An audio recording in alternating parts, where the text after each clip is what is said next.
Welcome to Artificially Literate, the show where books, films, and ideas meet deep thought and, well, curiosity. Mhm.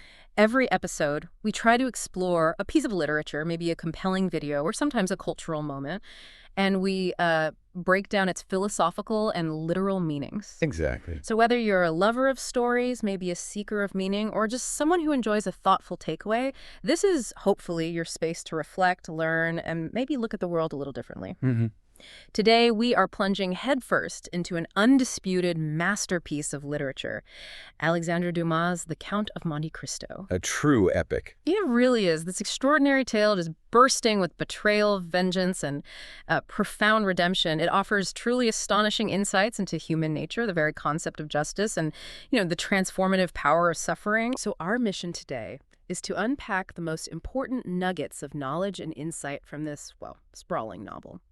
We want to help you understand not just its captivating narrative, but also its enduring philosophical and real-life implications, even for the present age. And there might be some surprising facts along the way. It should be a conversation that hopefully keeps you hooked. Let's hope so. And we'll start with a quote that immediately sets the tone, I think, for the journey we're about to take. It perfectly foreshadows the devastating events that unfold from a moment of pure, unadulterated joy. Happiness blinds, I think, more than pride. Ooh, that's good. It's a chillingly apt sentiment for our protagonist, wouldn't you say? That quote is so crucial, isn't it? It really sets the stage for the dramatic fall of Edmond Dantès, our story's, initial hero. We meet him at the absolute zenith of youthful joy, just brimming with good fortune and what seems like genuinely pure intentions. He's the respected first mate of the ship Pharaon, responsible, capable. You can almost hear him on the deck, barking orders like, "Let go!" and half-mast the colors and square the yards. Yeah, he's got that command presence. He really does. He's the epitome of a rising star. Humble, but highly skilled. Indeed, and his moral compass seems immediately clear. When he's offered a bonus by M. Morel, the ship owner, Edmund's immediate response isn't greed, it's like selfless devotion. He says, "No, sir, I have all my pay to take nearly 3 months' wages." Right. And his reasoning is so simple, so touching. "Say I have a poor father, sir." Just paints this vivid picture of a man deeply devoted to his family, His primary concern is their well-being, not his own enrichment. And his love for his fiancée, Mercedes, is just as profound, isn't it? She's described as his betrothed, whom he finds, quote, "more lovely than ever." The text really emphasizes her natural beauty and her just overflowing joy at their impending marriage. She openly declares, "If you are my friends, rejoice with me, for I am very happy." Pure bliss. Totally. Their wedding festival is eagerly anticipated, planned for tomorrow or next day at latest at La Réserve. It's this very picture of idyllic happiness, this seemingly perfect life, that makes the coming catastrophe so much more potent. Here's a man who had everything. Everything. And it was all about to be stripped away in just the cruelest twist of fate. And it's precisely that blinding happiness, as our opening quote suggests, that makes him so vulnerable. He's so focused on his joy, on his future, that he utterly fails to see the insidious nature of the betrayal brewing right there around him. Yeah. It's driven by pure malice, yes, but also by these petty resentments and simmering jealousy. And Danglars is the primary architect of this malice, isn't he? Oh, absolutely. He's the ship's supercargo, and his resentment of Dantès' quick promotion is what sparks the entire conspiracy. It's almost unbelievable that a pure whim, as the book calls it, could set off such a chain reaction. It's chilling. He casually mentions Captain Leclerc confiding a letter to Dantès, knowing full well it would cause trouble, and later, with just chilling nonchalance, he throws the incriminating letter into a corner of the arbor. Just throws it away. Doesn't even bother to hide his treachery, almost like he's confident he won't be caught. What does that tell us about Danglars' character beyond just simple envy? Well, it speaks to a deep-seated, almost pathological professional jealousy, I think. Yeah. Coupled with a remarkable lack of conscience, Danglars sees Dantès not just as a rival, but as like an obstacle to his own advancement. Right. And he has zero compunction about removing that obstacle, even through grave injustice. He's pragmatic in his cruelty almost, seeing other people as mere pawns in his upward climb. His casualness suggests a complete dehumanization of Edmond. It's quite disturbing. Then there's Caderousse. His weakness is equally destructive, maybe, if less actively malicious. Yeah, passive complicity is still complicity. He's portrayed as drunken and loose-lipped, easily swayed by others. While he initially offers this weak objection, Dantès is my friend, and I won't have him ill-used. He's too intoxicated and, frankly, weak-willed to truly intervene. Right. How does his passive complicity contribute to Edmond's downfall? Caderousse represents the danger of inaction, doesn't he? The way weakness can be just as damaging as direct malice. He has that flicker of conscience, a brief moment where he understands the wrong being done. But he doesn't act. He lacks the moral fortitude to act on it. And his drunken rambling even serves to provide Fernand with the key details he needs to fully commit to the conspiracy. He's not, the main perpetrator of evil, but he's certainly an enabler, a man whose silence and passivity allow evil to flourish. And let's not forget Fernand. He's consumed by this quiet, simmering rage and an all-consuming desire for Mercedes. An obsession, really. Definitely. Caderousse's innocent words about the wedding, they fall like molten lead on Fernand's heart, pushing him from just passive jealousy into active complicity. So you have this seemingly casual yet deeply calculated denunciation, a seemingly minor act by Danglars and Fernand. Which spirals. Exactly. Leads to absolutely catastrophic consequences for Edmond. It's almost unbelievable how swiftly their envy and desire can destroy a man's life. What does it say about the human capacity for destruction that such a perfect storm could gather from such, disparate motivations? It reveals a chilling truth, I think, about how individual human failings, Danglars' professional envy, Caderousse's weakness, Fernand's obsessive jealousy, can converge to create a truly devastating force. Yeah. Each act on its own might seem minor or petty, but combined, they form this web of betrayal that is just inescapable for the innocent. It highlights the often underestimated power of seemingly minor grievances, which, when unchecked, can lead to disproportionately, apocalyptic consequences. And that destruction is amplified by the corruption of justice, personified by Villefort. Villefort. He is the king's attorney, a rising star in the legal world, and a staunch royalist, desperate to distance himself from his father, Noirtier. For context, Noirtier was a Girondin, right? A political faction known for its more moderate Republican views during the French Revolution. A dangerous association in the restored monarchy. Exactly. A lineage Villefort, deeply ambitious, desperately wanted to disassociate from. His cold, calculating ambition is evident in his personal life, not being able to call a day my own, not even that of my betrothal. And his professional pronouncements on justice, stating, "I have already recorded sentence of death 5 or 6 times against the movers of political conspiracies."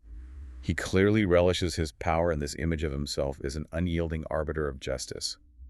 But his ambition is also his fatal flaw, isn't it? And it's about to be tested. Big time. The turning point comes with the discovery of that letter. From Murat, Napoleon's brother-in-law, to the usurper Bonaparte, addressed to a Bonapartist club in Paris. Villefort's immediate realization is that this letter connects directly to his own father, Noirtier. Who was indeed a Bonapartist sympathizer. Bingo. So this is the moment of choice for him, the crossroads. Absolutely. And he instantly shifts from delivering justice to protecting his own position and reputation. He destroys the letter, declaring, "You see, I destroy it." Just like that. It's an act of cynical self-preservation that seals Edmond's fate. He then cunningly manipulates Dantès, advising him to deny all knowledge of it, deny it boldly, and you are saved. Preying on his innocence. Totally. Edmond, in his profound innocence, naively trusts Villefort, believing him to be goodness itself. How jarring must that shift from trust to utter helplessness have been? Oh, it's brutal. Immediate. The jarring reality of his arrest during his own wedding feast is a profound shock, followed by his swift transfer, first by carriage, then by boat, to the notorious Chateau d'If. Yeah. The imagery of the grated windows and his desperate thought of struggle, yet fearing death in a boat from the hand of a gendarme, seemed too terrible. It just perfectly encapsulates his sudden, utter helplessness and the crushing weight of a corrupted system. He's not just imprisoned, he's basically erased. This first section offers so many profound philosophical and real-life implications, doesn't it? As we reflect on Edmond's devastating fall, it's impossible not to ponder the deeper currents at play. What does his story tell us about the sheer fragility of fortune, for instance? Well, the fragility of fortune here isn't just about, bad luck. It's a chilling illustration of how a man's entire existence can be dismantled. Not by grand conspiracies necessarily, but by this perfect storm of casual Malice Danglars' professional whim, Right. Caderousse's moral weakness and inaction, Yep. and Villefort's cynical, self-serving ambition. It's a stark reminder that even seemingly minor grievances, when combined with unchecked power or moral failing, can have, apocalyptic consequences for the innocent. And we still see this dynamic play out today, don't we? Maybe less dramatically sometimes, but in the swift ruin of reputations online, or in situations where personal connections and self-interest override truth and justice within institutions. Absolutely, it's timeless. And that fragility leads directly to the theme of betrayal as a catalyst, doesn't it? The betrayal by his friends and rivals doesn't just derail Dantès' life, it fundamentally shapes his destiny, transforming him from an innocent sailor into this vessel of vengeance. It really compels us to explore the moral weight of such acts. It absolutely does. This isn't just about a wrong being done. It's about how that wrong becomes the fundamental pivot point for an entire life. It forces us to consider how deep wounds, especially those inflicted by people we trust, can irrevocably alter a person's trajectory. Yeah. Dantès' suffering wasn't just endured, it was actively weaponized in a way, turning a soul-crushing experience into an intellectual forge, leading him to transform into something entirely new. And then there's a stark illustration of the corruption of justice.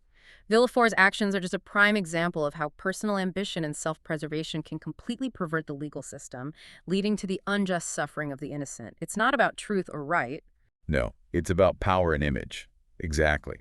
Villefort prioritizes his own social standing and reputation above all else, even above the life and freedom of an innocent man. He understands the legal system, but he manipulates it to serve his own ends. It's a powerful commentary, isn't it, on how legal systems intended to uphold justice can become instruments of injustice when wielded by individuals driven by self-interest. It forces us to ask, can true justice ever really be achieved when those in power prioritize their own gain over fundamental fairness? A question we're still grappling with. Definitely. And connecting this to today, we can easily see parallels. How often do we hear about false accusations or politically motivated decisions or even just bureaucratic inertia that can ruin lives? The story makes you question the power dynamics at play in society, where connections, self-interest, or a desire for control can so easily override truth and justice. With devastating consequences for those caught in the crossfire. It's a timeless warning about vigilance, really. It truly is. The first part of Dantès' story is just this stark reminder of how quickly life can change due to the dark side of human nature, and how quickly those who seemingly have everything can lose it all. Not by their own fault, but by the malice and weakness of others. A sobering start. Okay, welcome back to Artificially Literate.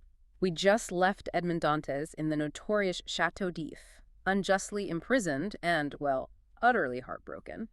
Now we move into the middle part of our deep dive, focusing on the incredible forge of transformation that takes place within those bleak prison walls, leading to the birth of a new self. Right, and Dantès' initial descent is into just suicidal despair within the Château d'If. He yearns for any human contact, even with, quote, thieves, vagabonds, and murderers, just to see another face, hear another voice. It's desperate. It is. He longs for the galleys, envisioning the infamous costume, the chain, and the brand on the shoulder, because even galley slaves breathed the fresh air of heaven and saw each other. They were very happy. His desperation is so profound that, having exhausted all human resources, he finally turns to God. It's a profound psychological shift in his darkest hour. It's a true rock-bottom moment, isn't it? A testament to the human spirit's capacity for despair. But then, in the absolute darkness, a ray of something like hope emerges. He hears a slight noise like a stifled sigh that becomes nearer and more distinct. The sound of another prisoner digging. That sound. It's a literal lifeline in the abyss of isolation, the very first spark of hope in what seemed like an unending nightmare.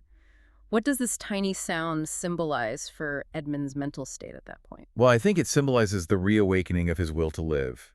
After contemplating suicide, this faint sound is a tangible connection to the outside, to another human being, and it ignites this desperate primal hope. It's the sound of possibility, of a future, even if that future is just shared misery. It pulls him back from the brink and sets the stage for the most crucial encounter of his life. The mentor, Betrayal. Their meeting is truly an unlikely one, isn't it? An accidental breach of their cells, bringing Edmond face-to-face with the man initially dismissed as the Mad Abbé by the prison guards. Yeah, Mad Abbé. Yeah. But Fourier is far from mad. He's a man of incredible intellect and resilience, truly remarkable. The novel details how he forged his own tools, a chisel, pincers, a lever from prison materials. He even made paper, pens, and ink from, like, soot and wine. Incredible ingenuity. It really is. He's so confident in his knowledge and resources that he offers vast sums for liberation, which the authorities dismiss as merely crazy simply because they can't fathom such a mind being contained let alone capable of such ingenuity. Faria is also presented as this prophetic sage, isn't he? His political acumen and historical knowledge are astonishing, allowing him to predict future events in France with uncanny accuracy. Yeah, he lays it all out. He tells Dantès, after Charles I, Cromwell, after Cromwell, Charles II, and then James II, and then some son-in-law or relation, some Prince of Orange, a stadtholder who becomes a king, then new concessions to the people, then a constitution, then liberty. Ah, my friend, you are young, you will see all this come to pass. Wow. This level of foresight is a key part of his wisdom, but it also elevates him beyond just a teacher. He's almost a seer, isn't he? He provides a macro-historical context that Edmond, the simple sailor, could never have conceived of on his own. Fourier teaches him not just facts, but how to analyze patterns, how history repeats itself, how political tides ebb and flow. That's crucial. This deep understanding of human society and its movements is absolutely vital for the Count of Monte Cristo's future manipulations. It grants Edmond an almost omniscient perspective, which is crucial for his grand scheme. And as their bond deepens, Faria truly becomes a father figure to Edmond, doesn't he? The text highlights this deep paternal connection that forms between them, with Dantès showing complete obedience and respect for the old man. What's the significance of this mentorship beyond just academic instruction? Oh, it's foundational. Faria doesn't just impart knowledge. He rebuilds Edmond's broken spirit. He gives him a purpose, a reason to live, and ultimately the tools to seek justice. Right. This relationship provides the emotional and intellectual crucible in which the naive sailor is transformed into a sophisticated, formidable individual. It's more than just a teacher-student dynamic. It's a spiritual and psychological rebirth, guided by this benevolent, albeit demanding, paternal force. This brings us to what we're calling the ultimate education. It's here that Dantès undergoes this rapid intellectual growth under Faria's tutelage. He learns mathematics, physics, history, and the 3 or 4 modern languages. This comprehensive education is seen as the key to his future power, and Faria assures him it will scarcely require 2 years. How does this diverse curriculum specifically equip Dantès for his multifaceted revenge, making him a master of disguise and a financial manipulator later on? Well, it's crucial. Learning languages allows him to seamlessly blend into various European societies, communicate without suspicion. Mathematics and physics give him the understanding to manage vast sums of money, manipulate markets, engineer elaborate schemes like the telegraph manipulation we'll discuss later. Yes. And history and politics give him the strategic foresight to predict human behavior and societal shifts, allowing him to anticipate his enemies' moves. This isn't just academic learning. It's a practical, real-world education designed for ultimate control and influence. It transforms him from a physical force into an intellectual, strategic one. And then the revelation of the Spada treasure. It's just such a dramatic unveiling of a secret passed down through generations. The story of Cardinal Spada, Rospigliosi, the hidden will, all culminating in the discovery of the symbolic breviary containing the map. It's a twist of fate that seems almost too convenient, yet it's integral to the narrative. It is. And crucially, Fourier offers Dantès a firm assurance that he can enjoy this fortune without remorse. He explains that the family is extinct, and the last Count of Spada bequeathed the treasure to him, making Dantès its rightful heir in his eyes. Right. This detail is vital for the moral framework of the story, ensuring that the wealth isn't ill-gotten, at least initially. However, it does raise an interesting philosophical point, doesn't it? Can a fortune obtained without remorse truly remain morally clean when it's ultimately used to orchestrate such profound, often destructive vengeance? That's a fantastic question. The means might be clean, but the end certainly complicates the moral calculus. This all culminates in the escape and rebirth. Faria's deteriorating health leads to his final catalepsy attack. Dantès desperately attempts to revive him with that red liquid. The elixir. But Faria ultimately dies peacefully. His final words to Dantès confirm his trust and love. I now see how wrong such an opinion would have been. Alas, alas, I am fearfully exhausted and debilitated by this attack. Such a loss. But from this profound loss, Edmond's ingenious plan for escape emerges. He takes the place of Faria's body in the burial shroud, complete with a heavy cannonball to the feet. Unbelievable. The terrifying plunge from the rock into the sea is a literal rebirth from the tomb. Despite the immediate struggle, his resilience is evident. He's described as gnashing his teeth and wringing his hands with fury, not in despair, but in this furious determination to survive. It's a moment where his intellectual transformation meets raw, almost animalistic will. He's then rescued by the Je ne mêle, a smuggling vessel, and even sustains a shoulder wound during a skirmish. But rather than lamenting it, he accepts it calmly, even pleased, internalizing the philosopher's, quote, "Pain, thou art not an evil." Embracing hardship. Exactly. His journey eventually leads him back to the island of Monte Cristo to retrieve the treasure. He experiences an initial dread of the daylight and fear of being watched and observed, reflecting his years in darkness, but ultimately finds the vast fortune. It's truly the moment Edmond Dantès, the innocent sailor, dies. The highly educated, immensely wealthy, and enigmatic Count of Monte Cristo is born. And this section offers such powerful philosophical and real-life implications. The first is the undeniable power of education and self-improvement.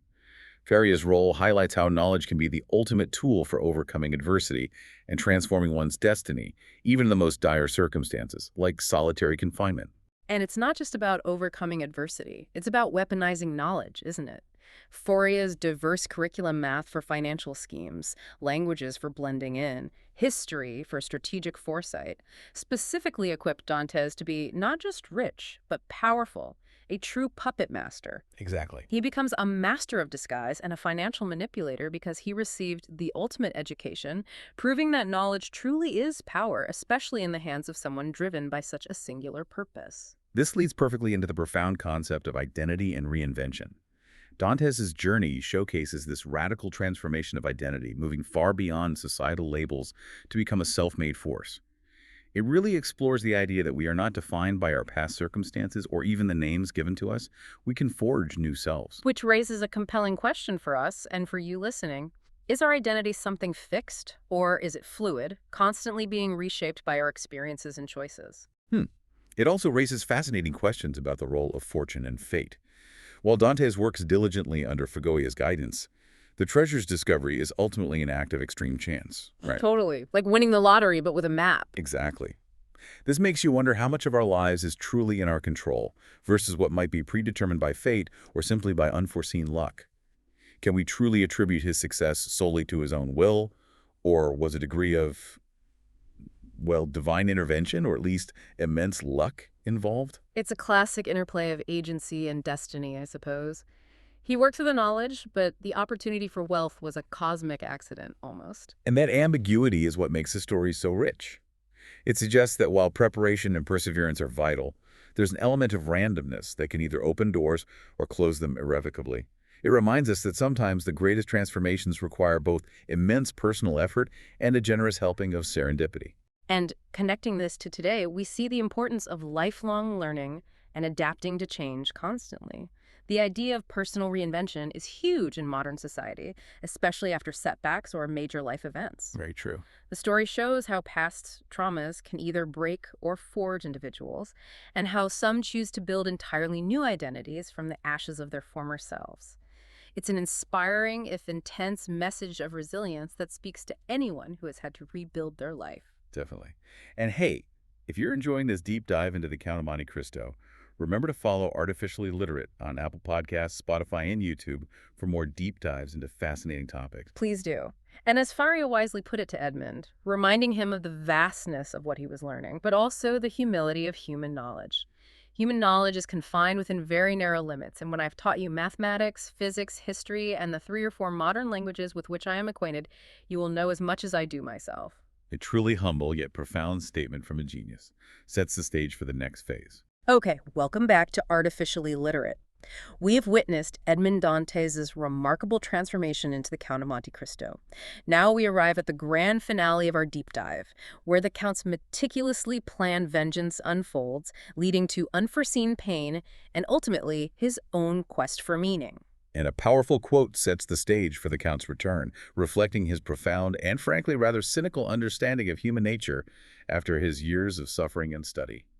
Oh man race of crocodiles, how well do I recognize you there, and that at all times you are worthy of yourselves. Ouch, that's harsh. It's a harsh judgment, but one born from deep personal experience, wouldn't you say? Absolutely. He re-enters Parisian society not as Edmond Dantès, but as this enigma of immense opulence. His arrival is marked by extreme wealth. From his carriage, a coupe of collars building, with horses Drake refused on the previous day, 700 guineas. Serious money. Right. To his mysterious presence, signifying his immense resources and his power of influencing events, both as regards men and things. He's no longer a naive sailor. He's a master of disguise, operating under aliases like Abbe Busoni, the good Italian abbé who visits Caderousse, Lord Wilmore. the English tourist who consume a large fortune in traveling, and even Sinbad the sailor, his identity on Monte Cristo Island, and the name on his letter to Andrea Cavalcanti. Why does he choose such a theatrical, opulent entrance rather than a more direct confrontation? What does this tell us about his approach to vengeance? Well, his theatricality is key to his psychological warfare. It's not just about revenge, it's about dominating his enemies, making them complicit in their own ruin, often by preying on their existing vices. Ah, okay. The opulence and mystery serve to disarm them, to lure them into his orbit without suspicion. He needs them to trust him, to engage with him, so he can peel back the layers of their lives and expose their flaws and secrets. This grand display is a part of the intricate trap he sets, a prelude to their psychological torment. His approach to justice is chillingly unique, then. He embodies this philosophical stance on vengeance, questioning whether society's reparation is sufficient when it interposes the knife of the guillotine, and allows him who has caused us years of moral sufferings to escape with a few moments of physical pain. Right, is that enough? It sets the stage for his elaborate, drawn-out punishments designed to inflict moral and psychological suffering mirroring his own. How does this compare to traditional ideas of justice, and why does he choose such a prolonged path? He fundamentally rejects society's justice as insufficient, doesn't he? For him, the guillotine is too quick, too merciful for the prolonged agony he endured. His method is about poetic justice, where the punishment fits the crime not just in its severity, but in its nature. Gotcha. He wants his enemies to suffer the same kind of slow, agonizing loss that he experienced, loss of reputation, wealth, family, sanity.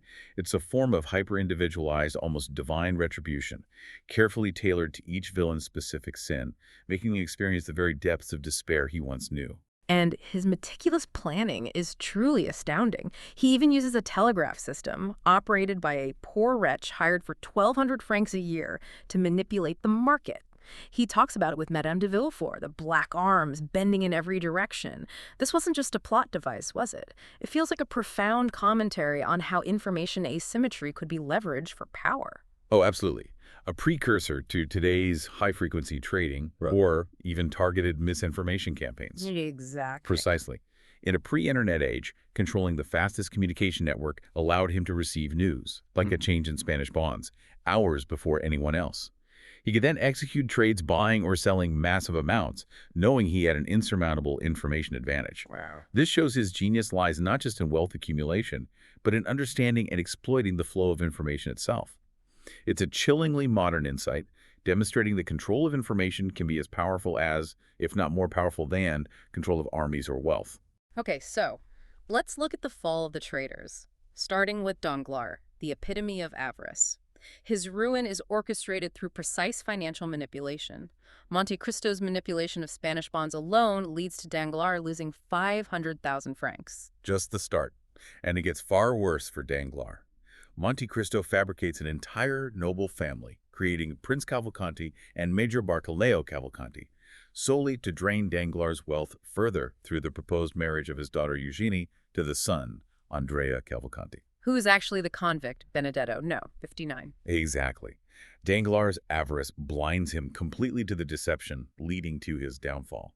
He prioritizes wealth and status over everything, including his daughter's happiness, which leaves him wide open to the Count's scheme. And his greed eventually leads him to absolute ruin. He's abducted by Luigi Vampa's Roman banditti, forced into starvation, and progressively surrenders his entire fortune, losing 4,998 louis more in the process.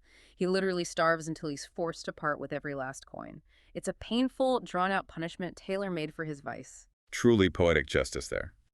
Next, Fernand. His price for betrayal and cowardice is equally devastating. He had risen to Count of Morcerf, a respected general and husband to Mercedes, having married her while Edmond was imprisoned. The ultimate betrayal. However, his past catches up to him. His public exposure occurs during a Chamber of Peers inquiry, where he's accused of treason and the betrayal of Ali Pasha in Yanina. Just for context, Ali Pasha was a powerful Ottoman ruler whom Fernand was supposed to protect, but instead betrayed and facilitated his murder for personal gain. And the witness? Haydée, Ali Pasha's daughter and Monte Cristo's slave. She refers to him as my lord and states, "My miseries recall to me the remembrance of your goodness." And she serves as the damning witness against Fernand. The ripple effect of this betrayal then touches Albert, Fernand's son, who tries to defend his father's honor in a duel with Monte Cristo. But Mercedes, Albert's mother, intervenes desperately, pleading for her son's life, asking, "What do you ask of me? Your son's life.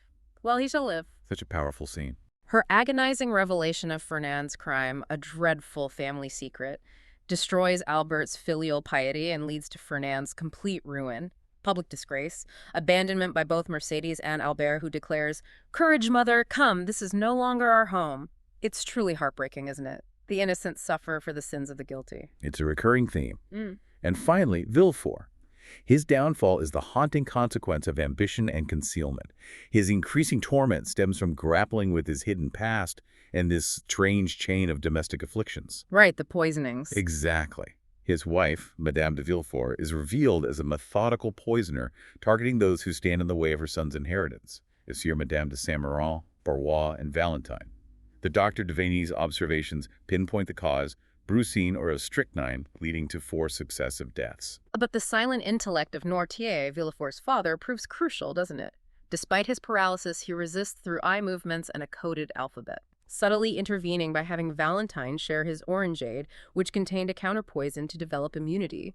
He even uses his will to disinherit Valentine if she married Franz d'Epinay, a final act against his royalist adversary. And then the baby. Oh, yeah. The shocking discovery of the buried infant in the Auteuil garden, revealed by Bertuccio, who saved the child, brings Villefort to his ultimate breaking point. He descends into madness upon seeing his wife's crimes and Edward's death, stammering, "Dead, dead," and placing the child reverently by the side of its mother. It's a complete psychological collapse for a man who prided himself on control. The Count's grand design, however, comes with unforeseen pain and significant moral aftermath. Caderousse's persistent greed leads him to further crime, attempting to rob Monte Cristo, and he is ultimately murdered by Benedetto, his former galley mate. And Monte Cristo confronts Caderousse in his dying moments as Abbé Busoni, revealing his true identity.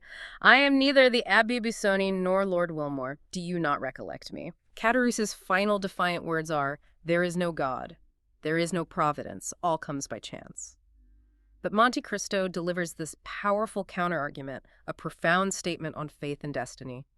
There is a providence, there is a God, of whom you are a striking proof as you lie in utter despair, denying him while I stand before you, rich, happy, safe, and entreating that God in whom you endeavor not to believe, while in your heart you still believe in him. Wow.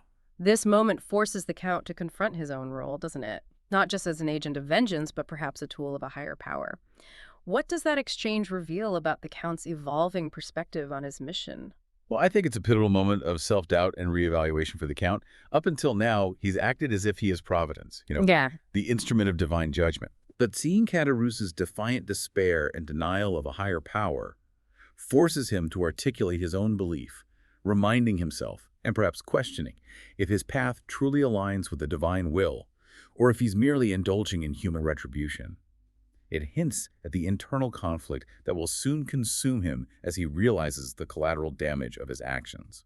This brings us to the most critical turning point for the Count himself, the suffering of the innocent. He observes the immense suffering of Mercedes, Albert Valentine, recognizing the unintended collateral damage of his revenge. This forces him into deep self-reflection. Yeah, the cracks start to show. His growing internal conflict and doubt about his role as the emissary of God intensify, especially after Mercedes' plea for Albert's life, which causes him to murmur, "Providence still, now only am I fully convinced of being the emissary of God." But then he acknowledges that his heart, which I thought dead, was only sleeping, and that he may have pushed virtues which become crimes by exaggeration. It's a profound realization that his quest for justice has harmed the innocent. Yes. His carefully constructed facade of an emotionless, divine avenger begins to crumble. He believed himself to be an instrument, but he discovers he is still profoundly human, capable of empathy and sorrow. The suffering of the innocent forces him to confront the moral limits of his vengeance. He realizes that even noble intentions can be corrupted by unchecked power and personal bias, pushing virtues like justice and righteousness to the point where they become vices. It's a hard lesson, that even when seeking to right a wrong, one can inadvertently inflict new ones. These realizations lead to his final acts of redemption and departure. He performs acts of benevolence, like saving Morrill and son from ruin by discreetly providing funds, symbolized by the red silk purse and a diamond for Julie's dowry. A nice callback. It is. He ensures Valentine and Maximilian's happiness and secures Haiti's future. His departure with Haiti, leaving the world of human vengeance behind, is represented by a large white sail disappearing on the horizon. He acknowledges he is but a man, not an angel, accepting his limitations and seeking a new path. What is the significance of this final act of departure and his acceptance of being but a man? I think it signifies his ultimate liberation from the chains of his own vengeance. By letting go of his self-appointed divine role and acknowledging his humanity, he finds a measure of peace. He has brought justice, or at least retribution, but at a profound personal cost. Right. His departure with Haiti, who represents pure love and a future unburdened by the past, symbolizes his embrace of a new, softer form of existence, one where love replaces the all-consuming fire of revenge. It's his final act of self-redemption, really. This powerful ending brings us to some crucial philosophical and real-life implications. The central question the novel poses is, can one truly achieve justice through personal vengeance? The Count's actions blur the lines, illustrating the destructive nature of unchecked power, even when used to right wrongs. It's a profound exploration of retribution and its limits. Yeah, the novel seems to argue that while vengeance can certainly lead to retribution, it rarely leads to true justice, especially when innocent lives become collateral damage. The Count succeeds in destroying his enemies, but he does so at immense personal cost, and he leaves this trail of broken hearts and lives in his wake. So true. It raises the uncomfortable question, at what point does seeking justice become an act of self-serving cruelty? And when does the pursuit of vengeance consume the very soul it claims to purify? And it strongly suggests the price of karma, doesn't it? The idea that actions, whether good or bad, have far-reaching consequences, often returning to the perpetrator. The spectacular downfall of Danglars, Fernand, and Villefort serves as a stark warning about the long shadow of one's past misdeeds.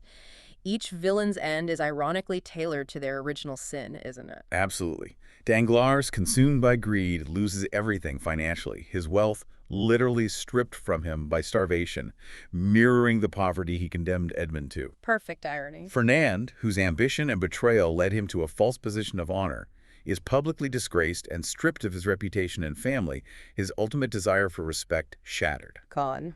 And Villefort, who perverted justice and concealed dark family secrets, is driven mad by the exposure of his own wife's crimes and the revelation of his buried past, his controlled world collapsing into chaos.